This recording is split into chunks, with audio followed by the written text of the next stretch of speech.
Hey guys, my name is Mpilo Mchizi, but most of you guys know me as Mpilo Lewis, and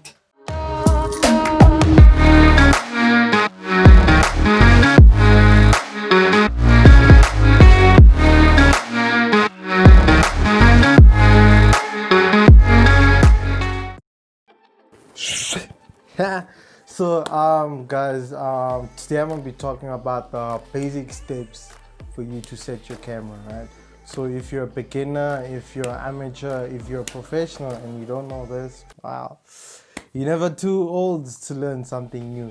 So these are the first basic steps for you to set your camera, to basically be in control and to basically be always on the manual mode and not on the aperture priority or on the shutter speed priority. Right, so let's get into it. So basically I'm gonna be using this camera to demonstrate, but I don't know if you'll be able to see it. But yeah, if I use Canon, you might be using Nikon or any other brand, but I'm sure the rules are the same.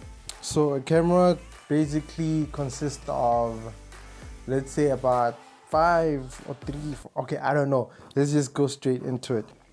So we're talking about shutter speed.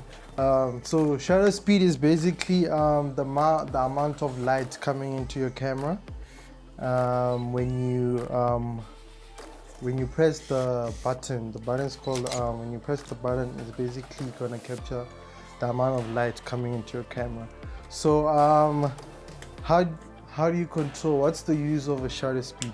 So a shutter speed is basically going to capture the movement. So if you're taking pictures and your shutter speed is low, let's just say at around from 60 downwards, and you're shooting a person that's moving or a car that's moving, it's gonna come out blurry because the shutter speed is at a low value and it's shutting the camera light. Therefore the motion is gonna capture from that moment you press the shutter speed, the moment you press the shutter button up until the shutter closes in the camera. So it's gonna capture that motion blur. So if you want to take motion blur pictures, yeah, just take down your shutter speed up a bit.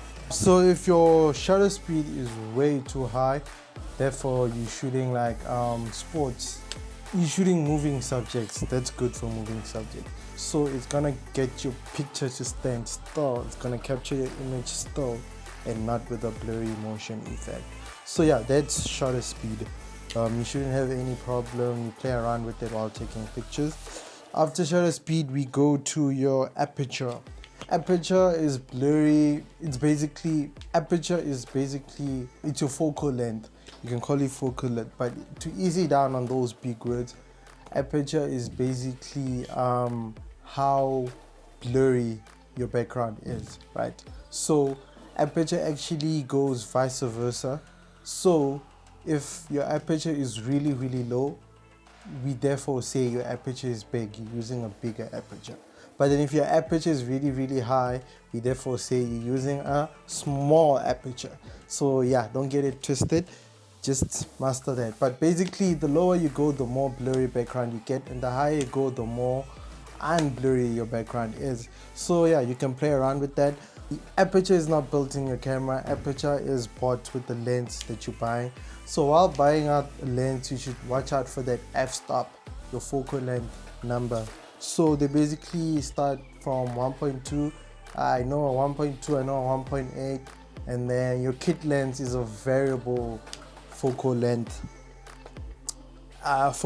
lens. It basically varies with the distance that you play around with. So if the more wider you get, the more your aperture opens, and the more zoomed in you get, the more smaller your aperture becomes. So yeah, next time you buy a lens, watch out for the f-stop in order for you to get a nice blurry background on your pictures and videos. Those are the two important things about your pictures. So they basically help you to control your lighting, how your image is gonna look. So with regards to lighting, I think I'll do a separate video for that. Let me carry on to the ISO. ISO is also another thing that helps in the camera. So ISO basically increases more light in your camera. So ISO plays a very important role with regards to cameras. So the much more bigger the camera, the much more bigger can handle a higher ISO, and the much more smaller a camera, the much more less it can handle ISO. So if you're using a small camera like this one, this is a 4000D US DSLR camera. So if I can get to like an ISO of like 800, it's gonna create noise. Noise is those green little dots that you see in videos that are overly high exposed during the dark and everything. So yeah, that's basically ISO. Remember, the bigger the camera, the more it can handle the high ISO. So the smaller the camera, the lower it can handle ISO. So always make sure that you shoot in a range from 100 to 800. Mostly when you go above 800, you're just gonna get your video, your pictures are just gonna look messy, just gonna be all over the place. So watch out for that. After that, we go to your white balance. So if you're an amateur, I would prefer you set your white balance to auto. There's a setting for auto, so it basically, the camera is just gonna look at the type of setting you're in, and then it's gonna decide for you which white balance it's gonna use. But then this is nothing you can stress about, as you can fix this in post. You can fix this while you're editing the pictures. You can fix the white balance, so that's a good thing. But